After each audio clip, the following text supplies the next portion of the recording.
Sir प्रणाम sir. आरंभ करें। हाँ सर, सर सर प्रणाम। हाँ। वंदेहं श्रीगुरो श्रीयुतपदकमलं श्रीगुरून् वैष्णवांश्च श्रीरूपं सग्रजातं सहगणरघुनाथान्वितं तं सजीवं सद्वैतं सवधूतं परिजनसहितं कृष्णचैतन्यदेवं श्रीराधाकृष्णपादान् सहगणललिता श्रीविशाखान्वितांश्च आनन्दलीलामयविग्रहाय हेमाभदिव्यच्छविसुन्दराय तस्मै महाप्रेमरसप्रदाय चैतन्यचन्द्राय नमो नमस्ते। नीलाचलनिवासाय नित्याय परमात्मने बलभद्रसुभद्राभ्यां जगन्नाथाय ते नमः। निगमकल्पतरुर्गलितं फलं शुकमुखादमृतद्रवसंयुतं पिबत भागवतं रसमालयं मुहुरहो रसिका भुवि भावुका यस्वानुभावमखिलो श्रुतिसारमेक मध्यात्मदीपमतितितीर्षतां तमोन्धम् संसारिणां करुणयाः पुराणगुह्यं तं व्याससूनुमुपयामि गुरुमुनीनाम्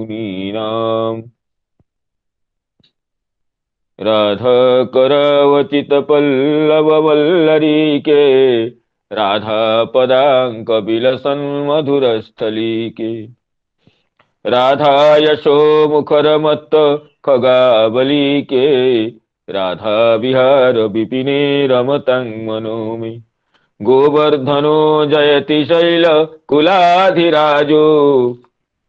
यो गोपिकाभिरुदितो हरिदासवर्यः कृष्णेन शक्रमखभङ्गकृताशमर्चितो यः सप्ताहमस्य करपद्मतलेऽप्यवात्सीत् जयति तरणिपुत्री धर्मराजश्वसाया कलयति मथुराया सख्यमतीति गङ्गाम् मुरहरदयिता तत्पादपद्मप्रसूतं वहति च मकरन्दं नीरपूरच्छलेन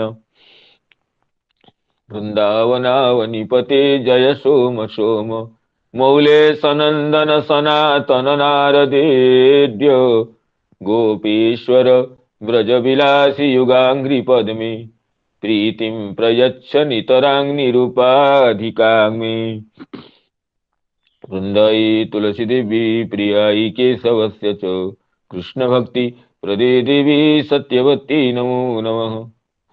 मूकं करोति वाचालं पङ्गुं लङ्घयते गिरिं यत्कृपातमहं वन्दे परमानन्दमाधवं वाञ्छाकल्पतरुभ्यश्च कृपा सिन्धुभ्येव च पतितानां पावनेभ्यो वैष्णवेभ्यो नमो नमः।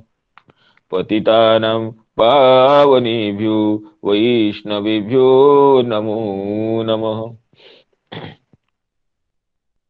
प्रातः कालीन श्रीमद् भागवत कथा सत्र में समस्त वैष्णव वृंदों को, सुधी समवाय को,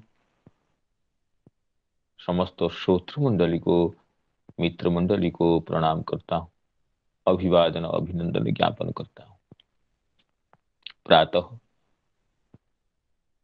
श्रीमद् भगवत कथा मंदाकिनी में श्रीमद् भागवत कथा रस सरिता में अवगाहन करने का ये सौभाग्य प्रदान करने के लिए जिनकी अत्यंत करुणा निहित है उन समस्त श्रोतृ मंडली को पुनः प्रणाम करता हूँ।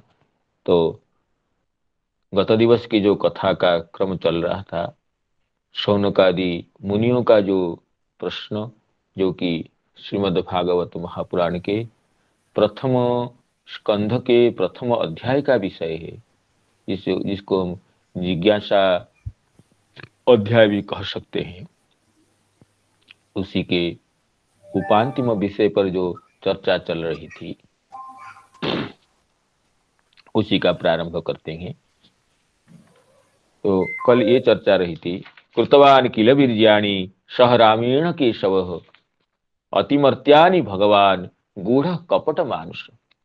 भगवान कपट मानुष भगवान श्रीहरि गूढ़ होकर के जो अतिमर्त्य लीला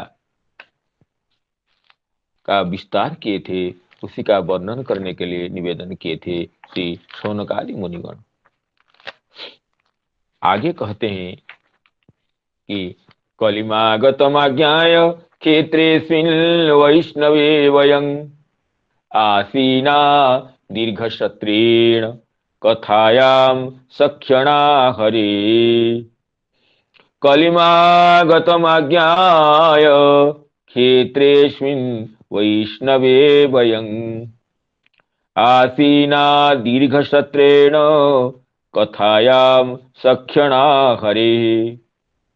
शौनकादि मुनिगण कहते, कलिम आगतं आज्ञाय, कलिजुग को समागत समझ करके हम लोग इस वैष्णव क्षेत्र में, जिसकी सूचना शुरू में ही दी गई थी, नमिषे अनिमिष क्षेत्र, जो भगवान के क्षेत्र नमिषारण्य है, ब्रह्मा जी का द्वारा प्रेषित जो मनोमय चक्र की निमि, जहां पर शीर्ण हो जाने से जिसकी नमिषारण्य ये नामकरण हुआ था, या जहां पर निमिष मात्र से भगवान असुरों का संहार किए थे, जो वो नमिषारण्य जो वैष्णव क्षेत्र है, भगवान का प्रिय क्षेत्र है, उस क्षेत्र में अभयं आसीना, हम उपविष्ट हुए हैं, बैठे हुए हैं। दीर्घ सत्रेण कथायां सख्यणा हरे, दीर्घकालीन सत्र के ब्याज से दीर्घकालीन यज्ञ के अनुष्ठान करने के लिए, यज्ञानुष्ठान तो एक हमारे भगवत कथा के लिए अवसर ढूंढने का एक प्रयास मात्र है। दीर्घ सत्रेण, दीर्घ काल व्यापी यज्ञानुष्ठान की ब्याज से हम लोग आसीना कथायां सख्यणा, क्षण विशिष्टा लब्धावसरा, हम संपूर्ण समय भगवान की कथा के लिए देने के लिए, भगवान के लिए श्रवण कीर्तन करने के लिए बैठे हुए हैं। अतः आप का तात्पर्य यह है कि आप विस्तार से कहिए, कहीं हम लोगों के पास अवसर न हो, श्रोता के पास अवसर नहीं है सोच करके कभी कभी वक्ता अपने वक्तव्य विषय को संक्षिप्ततया प्रस्तुत करते, तो उस इस ऐसे न करने के लिए श्री शौनक जी कहते हैं कि वयं सक्षणा, वयं लब्धावसरा, क्षणेन सह वर्तमान इति सक्षणा। तो भगवान की कथा सुनने के लिए ही हम बैठे हुए हैं, अन्य समस्त कर्मों से संन्यास लेकर के हम बैठे हैं कथायाम सक्षणा, कथा में, कथा विषय में हम लब्धावसर है। इसमें श्री श्रीधर स्वामी जी की व्याख्या का अनुसरण करते हैं। ननु याजन अध्यापनादि व्यग्राणाम कुतः एतत् श्रवणावकाशो स्यात् अतः आहु कलिम इति।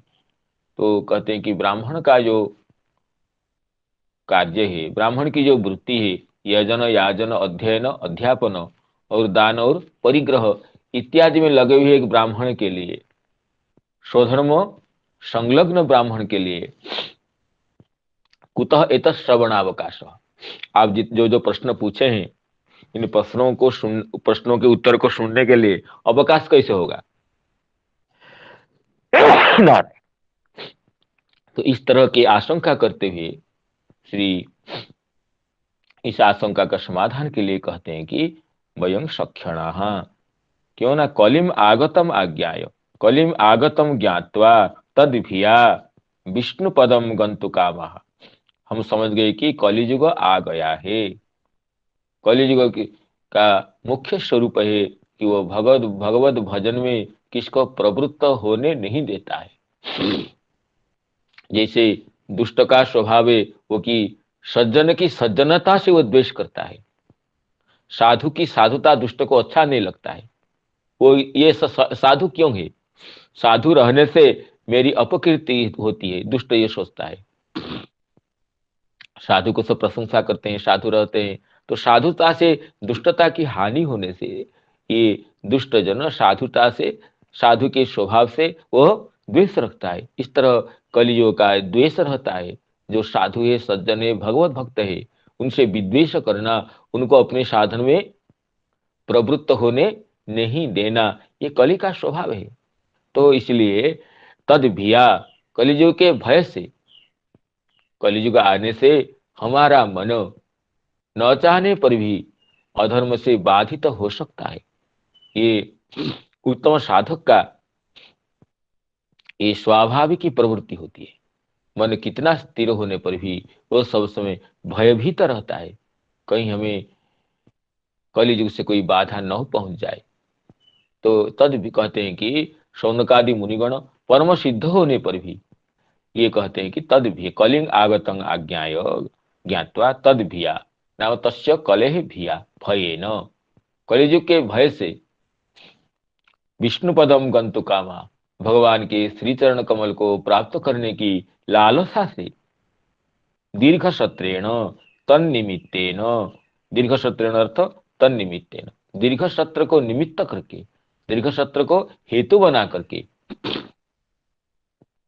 दीर्घ सत्र को निमित्त बना करके हम के नाम वैष्णव क्षेत्रे, हम वैष्णव क्षेत्र में ये नमिसारण्य में हरे कथायाम सक्षणा, सक्षण का अर्थ करते हैं लब्धावसरा, क्षणे ही सह वर्तमान, क्षण कहते हैं अवसर को, समय को। हम लब्धावसर है, लब्ध अवसर जय ही, तो हम केवल हरि कथा के लिए ही समय रखें, जो कि अन्य किसी सांसारिक सज्जनों के लिए सुलभ नहीं है। लेकिन शौनकादि मुनिगण कहते हैं हम तो भगवान के लिए ही, भगवान को प्राप्त करने के लिए ही समस्त कर्मों से निवृत्त होकर के एक दीर्घकालीन यज्ञ के ब्याज से तो हम यहाँ बैठे हैं। यज्ञ तो एक ब्याज मात्र है, यज्ञ के लिए हम बैठ गए तो और कोई काम नहीं। हम कथन से यज्ञ की विधि को पूरा करके भगवत कथा श्रवण करने के लिए उद्विग्न होते हैं। अतः आप हमारे जो जो प्रश्न है उन प्रश्नों के उत्तर को आप विस्तार से कहें। ये शौनकादि मुनियों की अंतर्निहित भावना है। तो वैष्णव क्षेत्रे आसीना हरे कथायां सक्षणा लब्धावसरा। अब इसमें श्री चक्रवर्ती पाद की टीका का अनुध्यान करते हैं। चक्रवर्ती पाद ये कहते हैं, ननु याज्ञिका नाम युष्माकम ईदृशम कृष्ण यश श्रवणोत्सुक्यम अति चित्रम। एक याज्ञिक व्यक्ति के यो यज्ञ के लिए, अर्थात केवल द्रव्य यज्ञ के लिए, यज्ञ तो बहुविध है, लेकिन यहाँ पर जो शौनकादि मुनिगण जिस यज्ञ का उल्लेख कर रहे हैं वो तो द्रव्य यज्ञ है। देवतोद्देश्य न हवि त्याग रूप, हवि का जो त्याग करना, हवि निक्षेप करना रूप जो यज्ञ है, उन जो याज्ञिकों का तो कर्म में ही निष्ठा रहती है। इसलिए जो 10वें स्कंद में यज्ञ पत्नियों का वृत्तांत आता है, यज्ञ पत्नियां ये जो खुद पहले जाकर के श्री कृष्ण के सखा गण पूछते हैं ब्राह्मणों से कि भगवान श्री कृष्ण अपने बलराम जी के साथ यहाँ पर आए हुए हैं, वो क्षुधार्त हैं और हम लोगों से आपके लिए अन्न की याचना किए हैं। लेकिन ये याज्ञिक गण अपने यज्ञ में, अपने कर्म में ऐसे प्रवृत्त थे कि भगवान की याचना को भी, भगवान तो उनको कृतार्थ करने के लिए मांगते हैं, नहीं तो पूर्ण काम का ये याचना लक्षण अनुरोध कहाँ हो सकता है। लेकिन फिर भी ये जो याज्ञिक विप्रगण भगवान की जो याचना को भी इति ते भगवत जाच्यां शृण्वन्तोपि न शुश्रुवुः कहे। क्षुद्रासा भूरि कर्माणो बालिसा वृद्धमानिनः। ये जो याज्ञिक विप्रगण थे बहुत यज्ञ कर रहे थे, लेकिन यज्ञ के जो अधिदेवता है, यज्ञ के जो अधिष्ठाता है, वो जब खुद मांगते हैं अपने सखाओं के माध्यम से कि ना ये गाछ चारयंता बविदूर ओदनम रामाच्युतो वो लसतो बुभुक्षितो तयोर्द्विजा ओदनमर्थिनो यदि तयोर्द्विजा ओदनमर्थिनोर्यदि श्रद्धा च वो यच्छत धर्म वित्तमा। भगवान श्री राम और अच्युत थोड़े से दूर में ही, समीप में ही पहुंचे हैं और खिदातु रहे। आपकी श्रद्धा हो तो उनके लिए अन्न दे सकते हैं। तो लेकिन भगवान खुद पूर्ण काम होने पर भी इन याज्ञिक ब्राह्मणों को कृतार्थ करने के लिए अपने सखाओं के माध्यम से उनको ये समाचार देते हैं। लेकिन इति ते भगवत जाच्याम शृण्वन्तोपि न शुश्रुवुः। भगवान की जाच्या सुनने पर भी सुने नहीं। यज्ञ जिसके लिए किया जाता है वो खुद मांगते हैं, फिर ही उनको अब कर्ण में ये ध्वनि पहुंचती नहीं है। कहले क्षुद्राशा भूरि कर्माण। छोटी सी आशा के लिए यज्ञ में प्रवृत्त हुई। छोटी सी क्या आशा है? स्वर्ग के लिए। स्वर्ग तो तुच्छ होता है। वो साधक तो स्वर्ग नरक दोनों को समान समझता है। स्वर्गापवर्ग नरके सभी तुल्यार्थदर्शिनः। और स्वर्ग जो उसके लिए बहुत बड़ा बड़ा काम कर रहे हैं। क्षुद्राशा भूरि कर्माण। क्षुद्रे एव कर्मणि आशा येषां ते क्षुद्राशा। लेकिन छोटी सी आशा की पूर्ति के लिए बहुत विशाल यज्ञ का आयोजन। लेकिन और हे तो बहुत मूर्ख, लेकिन ये वृद्ध मानिनः, अपने को बहुत बड़ा ज्ञान वृद्ध मान रहे हैं इसे याज्ञिक। इसलिए वो याज्ञिक शृण्वन्तोपि न शुश्रुवुः। सुखदेव जी वहीं पर कहते हैं देश काल पृथक द्रव्यं मंत्र तंत्र तिजोग्नय देवता यजमानश्च क्रतुर्धर्मश्च जन्मयः। ये देवता काल मंत्र तंत्र जदात्मक है। वो स्वयं भगवान श्री कृष्ण बलराम जी के साथ उन विप्रों को कृतार्थ करने के लिए अन्न की याचना की लीला करते हैं।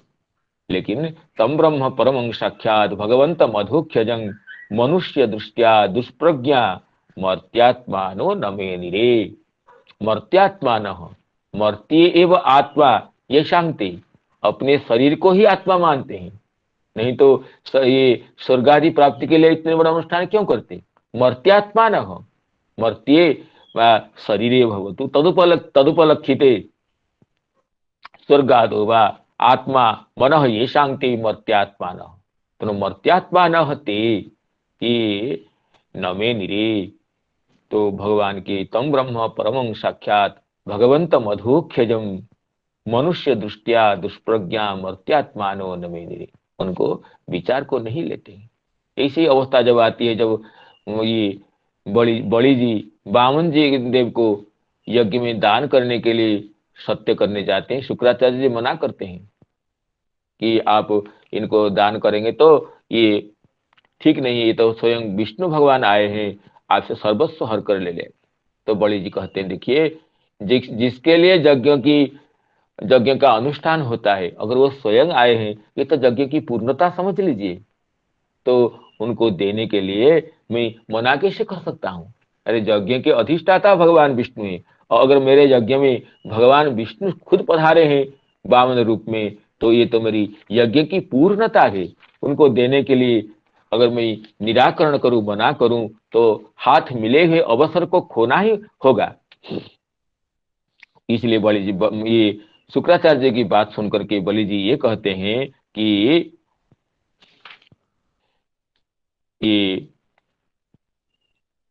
सत्यं भगवता प्रोक्तम धर्मोयं गृहमेधिनाम अर्थम कामम यशोवृत्तिम यो नो बाधित करहित। हे गुरु जी, आपने सही बात कहे हैं, लेकिन मैं वित्तलोभ से एक तो ब्राह्मण को प्रत्याख्यान नहीं कर सकता हूं, और दूसरी बात है कि आप जिनके लिए, जिनकी प्रीति के लिए आप यज्ञ का अनुष्ठान करते हैं, अगर वो खुद ही ये पहुंचे विष्णु भगवान के रूप में, तो श्रेय कुर्वन्ति भूतानि जैरियं बुभुजे ब्रह्मन् दैत्येन्द्रियरनिवर्ति भी, तो इत्यादि वचनों से श्री बलि जी कहते हैं कि मनस्विनः कारुणिकस्य शोभनम जदर्थिकामुपनयेन दुर्गति यजन्ति यज्ञ क्रतुभिर्जमातृता भवंत आमनाय विधान को विदा। अब आमनाय विधान को विदा ब्राह्मण गण जिनके लिए यज्ञ करते हैं, शयेश विष्णु परदोस्तुवा परो ददाम्यमुष्मि क्षिति विप्सिता मुने, जिनके लिए यज्ञ का अनुष्ठान किया जाता है, अगर वह स्वयं यज्ञ में पधारे हैं तो उनको दान करना, तो ये यज्ञ की पूर्णता है, यज्ञ की साफल्य है, मेरे सौभाग्य है, तो उसको निराकरण कैसे किया जाए। तो बलि याज्ञिक होने पर भी ये केवल ये मर्त्यात्मा नहीं थे, भगवान के महत्व को, भगवत चरण में समर्पण के महत्व को समझते थे, इसलिए निराकरण नहीं किए। जबकि ये याज्ञिक विप्रगण, ये तो क्षुद्राशा भूरी कर्माण बालिशा वृद्ध मानिन, तो यज्ञ करते करते कर्म में निष्ठा होते होते ऐसी अवस्था हो जाती है कि भगवान के दिव्य यश का श्रवण के लिए अवसर ही नहीं रहता है, कर्म को ही बड़ा मान लेते हैं। तो उनके लिए कहते हैं श्री चक्रवर्ती पाद, ननु याज्ञिकानां युष्माकं ईदृशम कृष्ण यश श्रवणोत्सुक्यम अतिचित्रम, याज्ञिकों के लिए, केवल द्रव्यमय यज्ञ में निहित चित्त व्यक्तियों के लिए ये ईदृश भगवान की कथा सुनने के लिए ये जो औत्सुक्य है, ये उत्कंठा है, ये तो विचित्र होता है। तो इसमें कहते हैं कि सत्यम उत्तर दे, तुम अस्माकम याज्ञिकत्वम प्रथा मात्रमेव जातम इति जानी ही इत्याहु कलिमागतम आज्ञा। शौनकादि मुनिवृंद कहते हैं, देखिए ये यज्ञ तो एक प्रथा है, यज्ञ के लिए हम बैठे हुए हैं, यज्ञ करने के लिए एक जगह स्थिर होकर बैठेंगे, ये तो एक प्रथा है, एक परंपरा है, एक उपचार मात्र है। और वस्तुतः हम यज्ञ को ब्याज करते हुए, यज्ञ को प्रथा करते हुए, एक निमित्त बना करके सक्षणा लब्धावसरा, हमें अवसर मिला है भगवत कथा के लिए। और सक्षणा शब्द का दूसरा अर्थ भी करते हैं सोत्सव।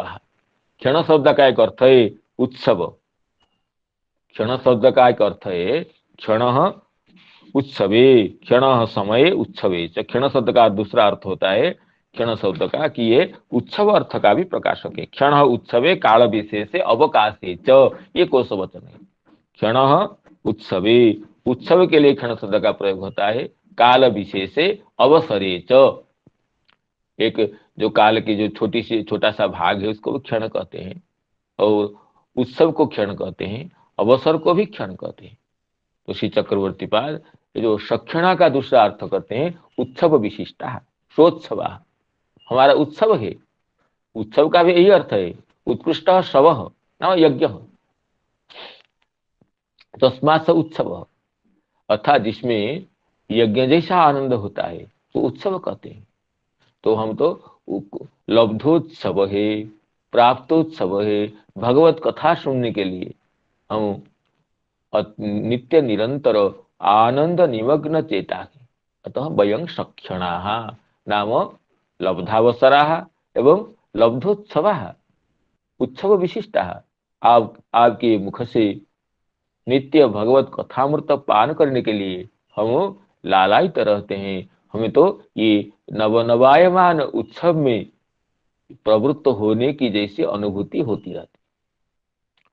इस तरह ये शौनकादि महर्षिगण अपने को लब्धावसर बताते हुए विस्तारतया भगवत कथा व अपने जो प्रश्न पूछे हैं उनका उत्तर सुनने के लिए व्यग्रता का प्रतिपादन करते हैं। कलिमागतमाज्ञाय क्षेत्रेऽस्मिन् वैष्णवे वयं, कलिमागतमाज्ञाय क्षेत्रेऽस्मिन् वैष्णवे वयं, आसीना दीर्घसत्रेण कथायाम सख्यणा हरे, कथायाम सख्यणा हरे, हरे कथायाम सख्यणा लब्धावसरा लब्धोत्सवा। अब आगे कहते हैं, देखिए, त्वं न संदर्शितो धात्रा दुस्तरम निस्तितिर्षताम् कलिं सत्वहरं पुंसां कर्णधारैवार्णवम्। अब शौनकादि मुनिगण सूत महर्षि को, सूत महर्षि के जो वैशिष्ट्य को, उनके हमारे लिए जो वैशिष्ट्य है आपका, एक श्रोता के लिए सबसे बड़ा वैशिष्ट्य होता है वक्ता का। एक श्रोता, हरिकथा रस पिपासु श्रोता,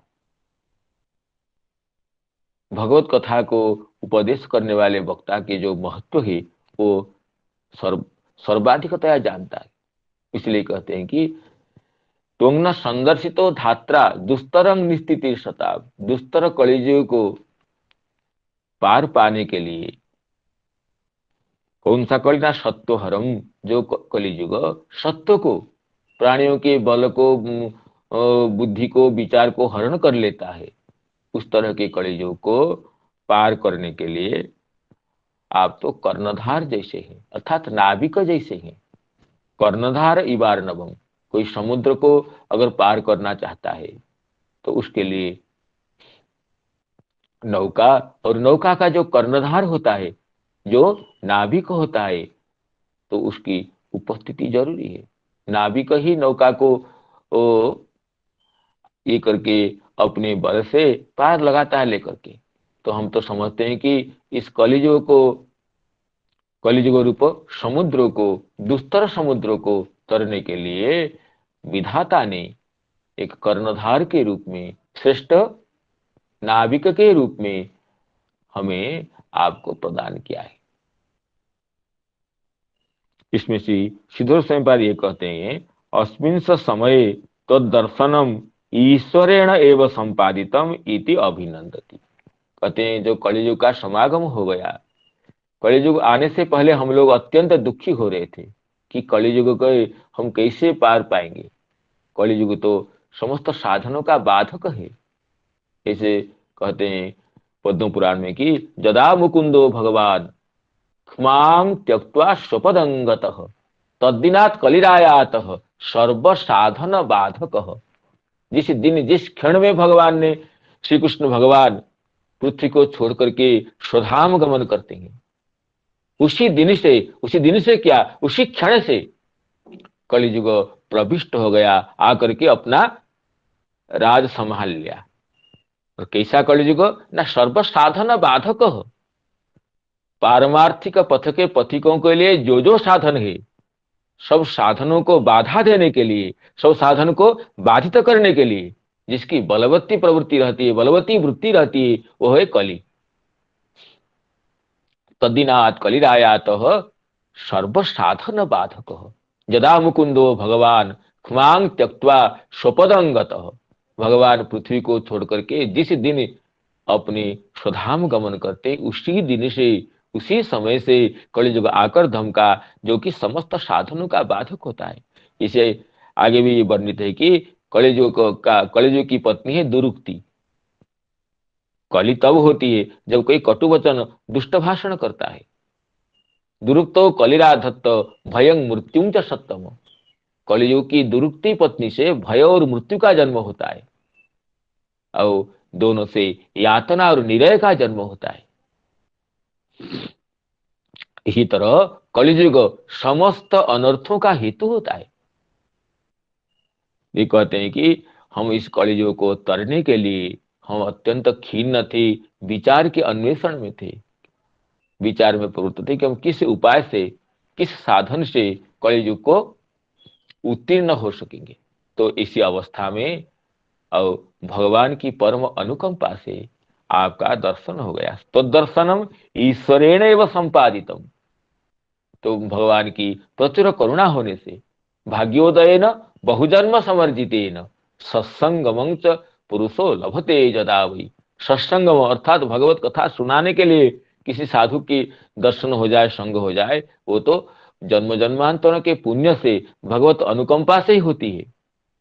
भगवत अनुकंपा के बिना भगवत शरणागत भक्त का, जो कि भगवत कथा सुना करके हमें कृतार्थ कर सकते हैं, ऐसे साधु का, सज्जन का दर्शन मिलना तो दुर्लभ होता है। तो शौनक आदि मुनिगण अपने भाग्य की सराहना करते हुए कहते हैं, अस्मिन् च समये तो दर्शनम ईश्वरेणेव संपादितम। इसे दुर्गम समय में, दुस्तर समय में तुम्हारा दर्शन भगवान खुद ही हमें करुणा करके किए कराए हैं। त्वंग इति कलिम संसारम निस्तर्तुम इच्छताम। कली का अर्थ है कि कली रूप जो संसार है, कली में कली रूप जो संसार, जो काम क्रोध लोभ मोहादिपूर्ण जो संस्कृति संसार, उसी को हम तरण करने के लिए चाहते हैं। अर्णवं तितिर्षताम कर्णधार इव नाविक इव। कोई अर्णव को, समुद्र को पार करने चाहता है, उसके लिए नाविक की भूमिका जैसी होती है, इसी तरह कलिरूप समुद्र को तरण करने के लिए हम लोगों के लिए आपकी स्थिति, आपका महत्व वैसा ही है। त्वं न संदर्शितो धात्रा दुस्तरम निस्थितिर्षताम कलिम सत्वहरं पुंसाम कर्णधार इवार्णवम। तो इसमें श्री चक्रवर्ती पाद की टीका का अनुसंधान करते हैं। कर्णधार नाविक, और इसमें श्री चक्रवर्ती पाद और विशेष कुछ लिखे नहीं है। कर्णधार नाविक, ये और जगह भी एकादश स्कंद में गुरु जी को कर्णधार कहा गया है।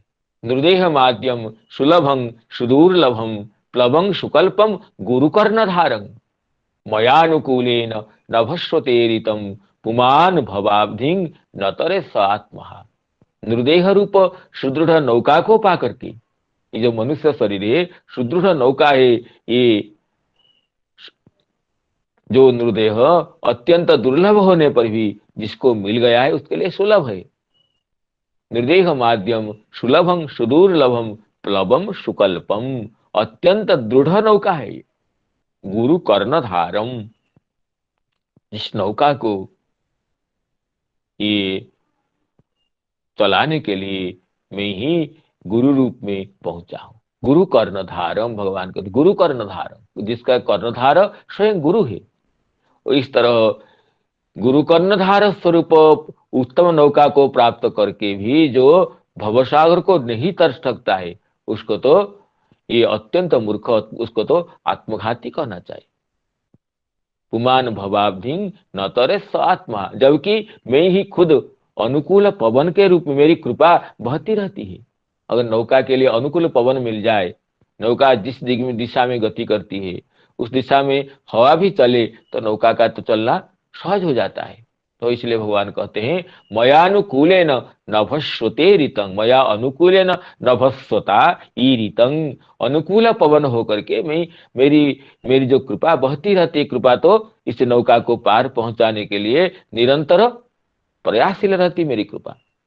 तथापि जो पुमान भवाब्धि न तरेत आत्मा, तो इसमें भी भगवान नौका के कर्णधार के रूप में गुरु को निर्देश किए। तो यहाँ पर भी शौनकादि मुनिगण सुत महर्षि को, जो कि भगवत कथा के उपदेश करने में ये गुरु सदृश है, गुरु रूप है, तो उनके कहते हैं कि त्वं न संदर्शितो धात्रा दुस्तरं निस्थितिर्षताम कलिंग सत्वहरं पुंसाम कर्णधार इवार्णवम। तो इसमें श्री, हाँ, सत्वहर शब्द की व्याख्या करते हुए श्री वल्लभाचार्य जी आगे ये इसमें इस टीका में ये कहें, सत्वहरम नाम विवेक धैर्य ज्ञान हरम। कलियुग की प्रवृत्ति है, कलियुग का ये स्वभाव है कि विवेक को, धैर्य को और ज्ञान को वो हरण करता रहता है। व्यक्ति की विवेक, ज्ञान और धैर्य नहीं रहता है कलियुग में, क्योंकि कहते हैं सत्वगुणे गते रजस्तमोभ्याम लय विक्षेपो एव। तो सत्वहरण का अर्थ ही करेंगे, सत्वगुण को हरने वाला है। तो सत्वात् संजायते ज्ञानम, सत्व तो ज्ञान, सत्वगुण तो ज्ञान का प्रकाशक है। सत्वगुण का हरण हो जाएगा तो रजोगुण और तमोगुण से लय और विक्षेप, लय और विक्षेप ही आते हैं। मन चंचल होना और मन में आलस्य, निद्रा, प्रमाद आ जाना, ये रजोगुण तमोगुण का कार्य है। तो कलियुग सत्वगुण को जब हरण कर लेता है, मन वो आलसी हो जाता है, प्रमादी हो जाता है और सुतराम विक्षिप्त हो जाता है। तो इस स्थिति में तो विवेक, ज्ञान, धैर्य तो सुतरां ह्रियमाण होते हैं, ये नश्यमान होते हैं। तो इसलिए कहते हैं कि कलिम सत्वहरं पुंसाम, ये जो कलियुग जो कि विवेक हारी है, धैर्य हारी है, ज्ञानापहारी है, इस तरह जो कलियुग है उसको तरने के लिए, ये तो मानो समुद्र जैसा है, उसको तरने के लिए जो हम एक नाविक की तलाश में थे, कर्णधार के अनुसंधान में थे, तो भगवान ही अपने करुणा करके आपको कर्णधार स्वरूप हमें पहुंचा देंगे। तो आपका और हमारा ये संयोग तो अत्यंत मणिकांचन संयोग है। एक उत्तम गुरु के साथ जिज्ञासु शिष्य का जो समागम होता है वो सर्वथा दुर्लभ होता है। इसलिए आचार्य पूर्व रूपम अंतेवासी उत्तर रूपम कह करके ये तैत्तिरीय श्रुति में इसकी वो प्रशंसा की गई है। तो आचार्य पूर्व रूपम अंतेवासी उत्तर रूपम विद्या संधि प्रवचनं संधानं, जिससे विद्या का प्राकट्य होता है, उसमें आचार्य पूर्व रूप है, अंतेवासी उत्तर रूपम, दोनों के संधान से प्रवचनं संधानम, इसे संधि करने से एक वर्ण की जगह दूसरे वर्ण की स्थिति आती है, तृतीय वर्ण की उत्पत्ति होती है। इसी तरह आचार्य और अंतेवासी दोनों के सम्मेलन से ये विद्या संधि ही पराविद्या रूप ज्ञान का अभ्युदय होता है। तो इसलिए योग्य आचार्य को जिज्ञासु शिष्य मिले या जिज्ञासुओं को योग्य आचार्य मिले, ये दोनों का सौभाग्य होता है। इसलिए यहाँ शौनकादि मुनिगण कहते हैं त्वंग्नः संदर्शित धात्रा, विधाता ही खुद परमेश्वर ही हमें हमारी जो भविष्य को निश्चित करने के लिए, कलिजुग को तरने के लिए, हमारी जो प्रवृत्ति उसको सफल बनाने के लिए आपको भेजेंगे। त्वं संदर्शितो धात्रा दुस्तरम निस्थिति सताम, त्वं संदर्शितो धात्रा दुस्तरम निस्थिति सताम, कलिंग सत्वहरं पुंसां कर्णधार इवार्णवं, कलिं सत्वहरं पुंसां कर्णधार इवार्णवम्। ब्रूहि योगेश्वरे कृष्णे ब्रह्मण्ये धर्मवर्मणि, ब्रूहि योगेश्वरे कृष्णे ब्रह्मण्ये धर्मवर्मणि, स्वांकाष्ठा मधुनोपेते धर्मः कं शरणं गतः, स्वांकाष्ठा मधुनोपेते धर्मः कं शरणं गतः। ये अंतिम प्रश्न है शौनकादि मुनियों का।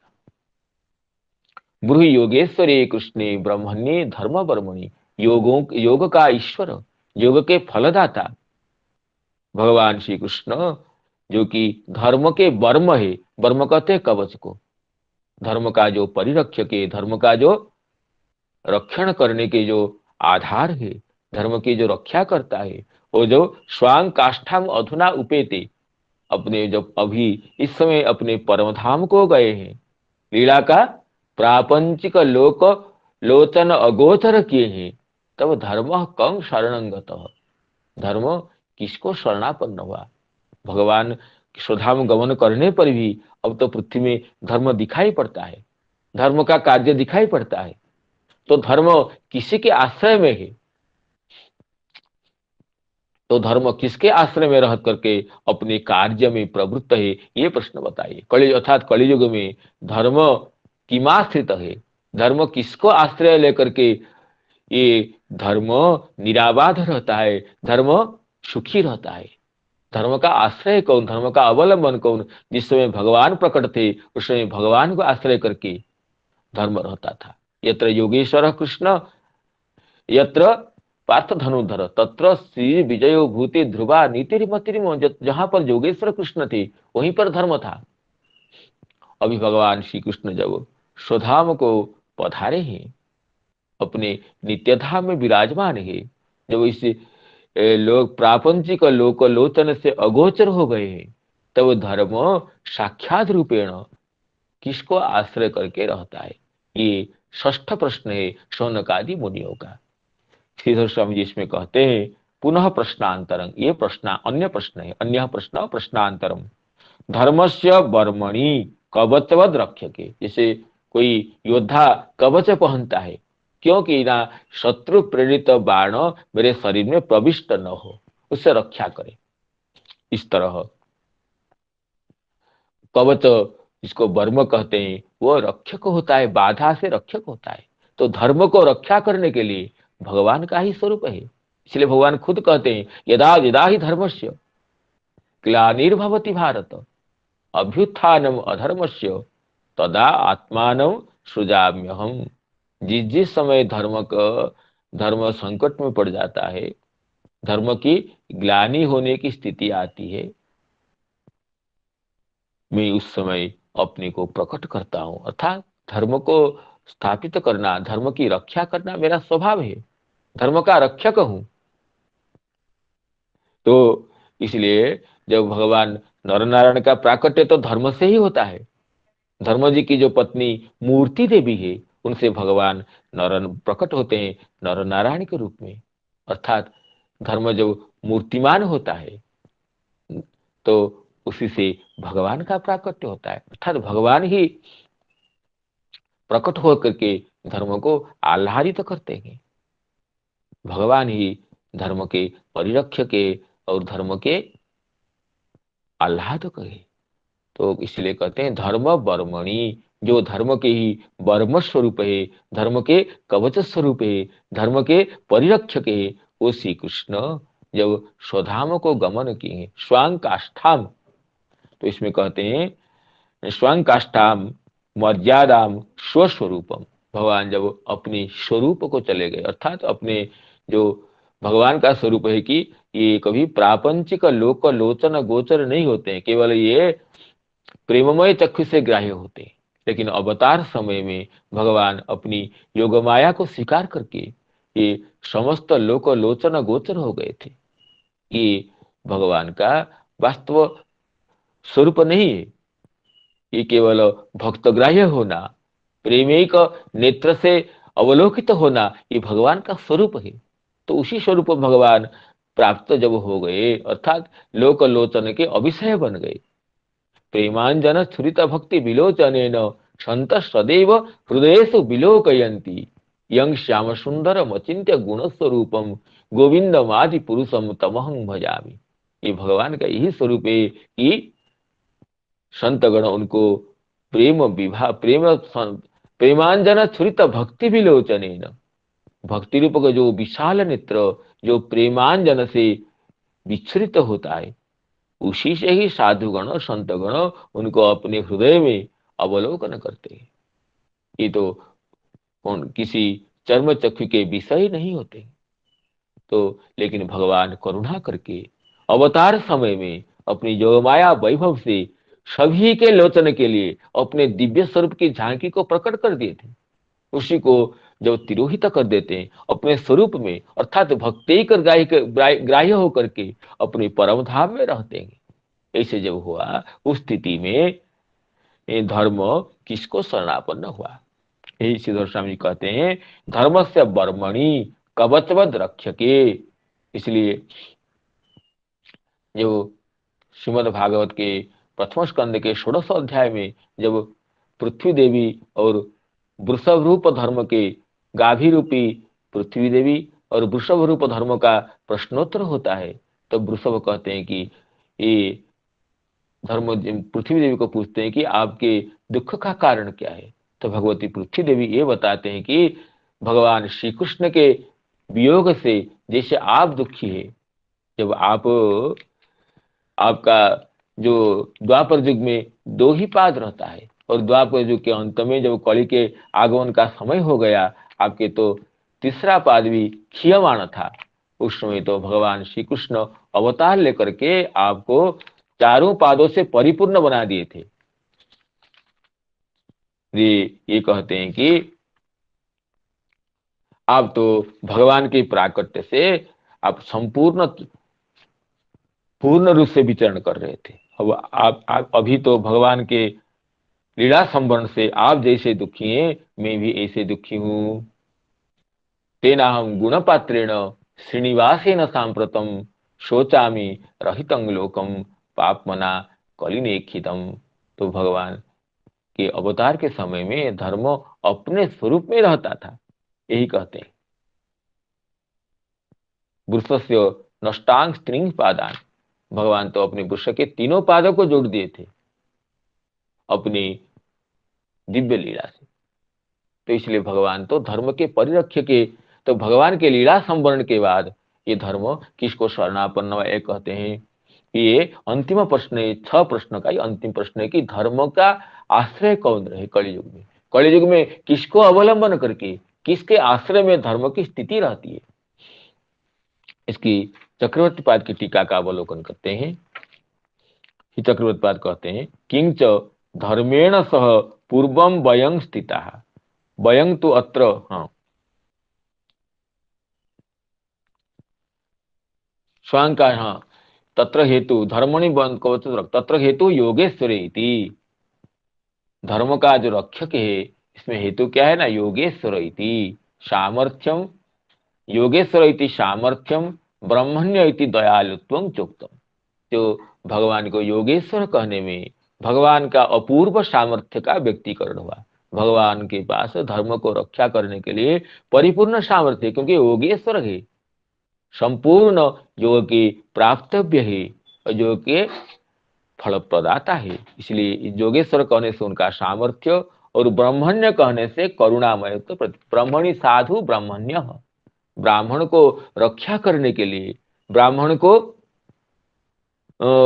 अपने ब्राह्मण को उसकी पीड़ा से, दुख से निवृत्त करने के विषय में जो नित्य निरंतर सोत्साही रहते हैं, नित्य निरंतर शोधकंठ रहते हैं, वो ब्राह्मण्य है। तो कहते हैं कि ये योगेश्वर कहने से भगवान का सामर्थ्य और ब्राह्मण्य कहने से भगवान के परम परम करुणामयत्व ये प्रतिपादित हुआ। योगेश्वर इति सामर्थ्यम, ब्राह्मण्य इति दयालुत्वम। भगवान के परम सामर्थ्य, भक्त को करुणा करने के लिए, भक्त को, और करुणामयत्व दोनों होना चाहिए।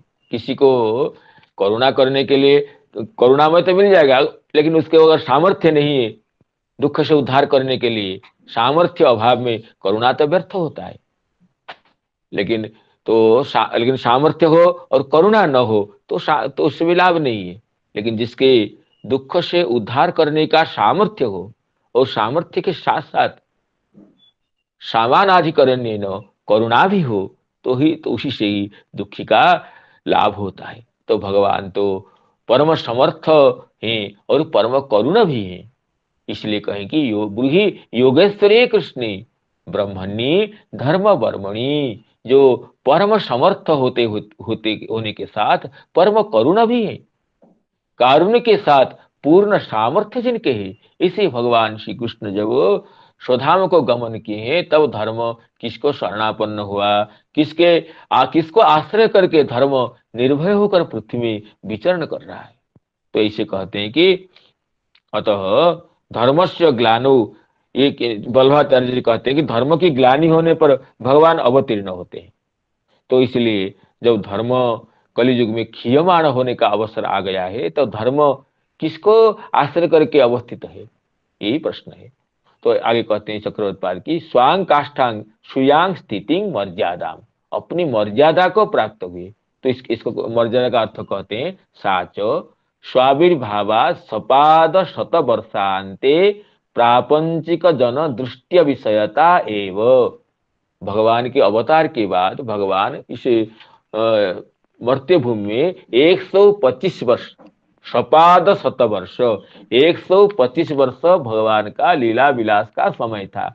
इसलिए एकादश स्कंद में जब द्वारिका में देवतागण पहुंच करके भगवान को स्तुति करते हैं तो देवतागण देखिए ये कहते हैं, हे भगवान, आपके अवतार लेने के बाद अब तो ये पृथ्वी में आपने धर्म की स्थापना कर दिए हैं। धर्मस्थ स्थापित सत्सु, आप साधुगणों में अपने धर्म का संस्थापन कर दिए। तो ये देवगण कहते हैं कि भूमि भारावताराय पूरा विज्ञापिता प्रभु, तुम अस्माभि अशेषात्मन तत्तथैव उपपादित। भूमि के भार अवतरण करने के लिए हम आपको प्रार्थना किए थे, हमारी प्रार्थना को सुनते हुए आपने अवतार लिए और ऐसे आपने भूभार का हरण रूप कार्य परिपूर्ण कर दिए। धर्मस्थ स्थापित सत्सु सत्य संधेषु वै त्वया, आप सत्य संधों में धर्म का संस्थापन कर दिए हैं। कीर्तिश्च दिक्षु विक्षिप्ता सर्वलोक मलापह, समस्त संसार के मल को अपहरण करने के लिए आप अपनी दिव्य कीर्ति का विस्तार कर चुके हैं। और उसमें कहते हैं कि यदुवंशे अवतीर्णस्य भवतः पुरुषोत्तम शरच्छतं व्यतीयाय पंचविंशाधिकं प्रभु। ब्रह्मा जी कहते हैं कि यदुवंश में अवतार लेने के बाद आपके शरच्छतं व्यतीयाय 100 वर्ष और पंचविंशाधिकं प्रभु, पंचविंश अधिक 25 संयुक्त 100 वर्ष व्यतीत हो गया है। इसको यहाँ कहते हैं चक्रवर्ती की साच स्वाविर्भावात सपाद शतवर्षांते प्रापंचिक जन दृष्टि अभिषयता एवं। अपने अवतार के बाद 125 साल होने के बाद भगवान जब संसार के समस्त लोगों के नेत्र के अभिषय बनते हैं, वही भगवान की मर्यादा है। स्वयं स्थिति नाम अपनी जो अवधि है, अवतार का जो अवतार की लीला का जो भगवान समय निर्धारण किए हैं कि इतने समय हमें पृथ्वी में लीला विलास को स्थापित करना है, फिर उसके बाद मुझे लौटना है।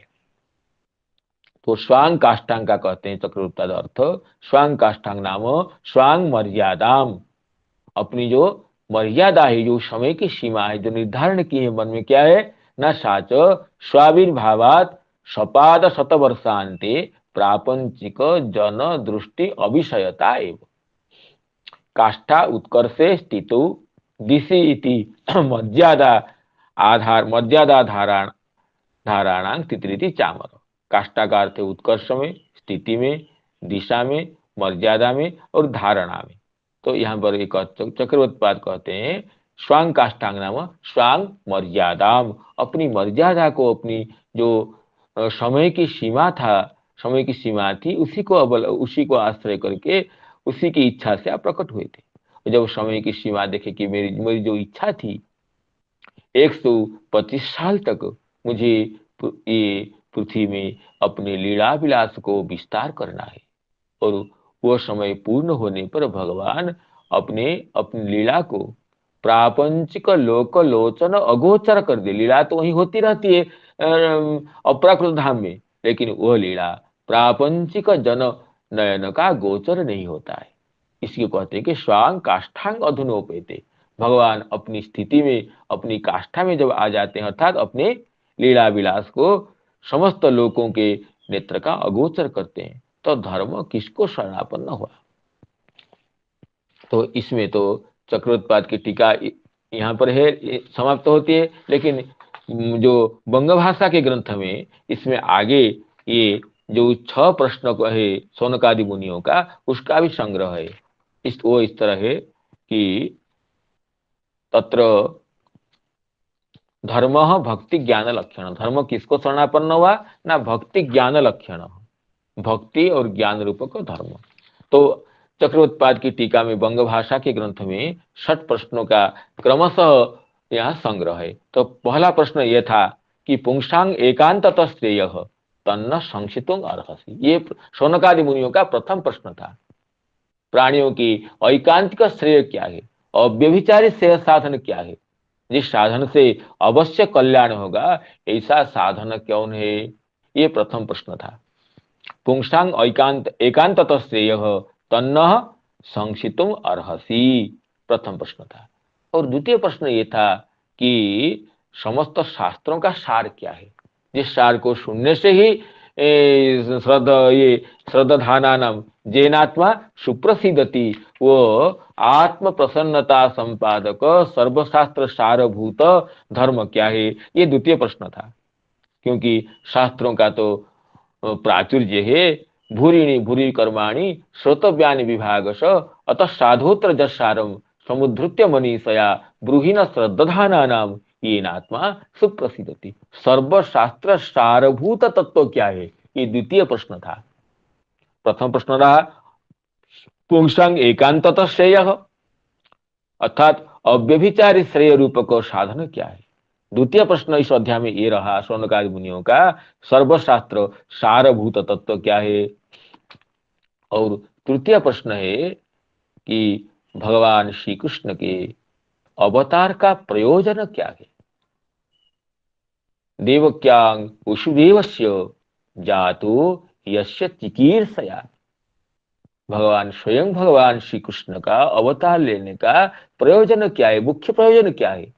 दुष्ट संहार शिष्ट पालन तो प्रत्येक अवतार का ही प्रयोजन है, लेकिन भगवान श्री कृष्ण जो कि स्वयं भगवान है, उनका अवतार का प्रयोजन क्या है, ये तृतीय प्रश्न था। देवक्यांग वसुदेवस्य जातो यस्य चिकीर्षया तन्न शुश्रूषमाणानां अर्हस्यंगानुवर्णितुम यस्यावतारो भूतानां क्षेमाय च भवाय च, क्षेमाय कल्याणाय और भवाय समृद्धये।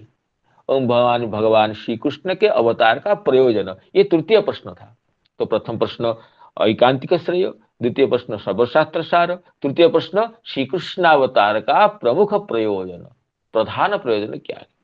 और चतुर्थ प्रश्न ये है, ये रहा कि तस्य कर्माण्युदाराणि परिगीतानि सूरिभिः ब्रूहिण श्रद्धाना नाम लीलया दधतः कला।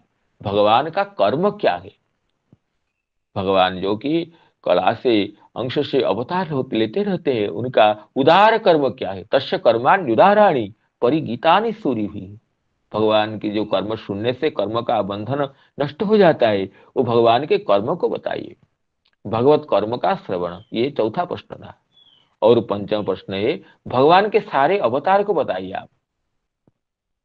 अथाख्यायी हरेर धीमन अवतार कथा शुभा।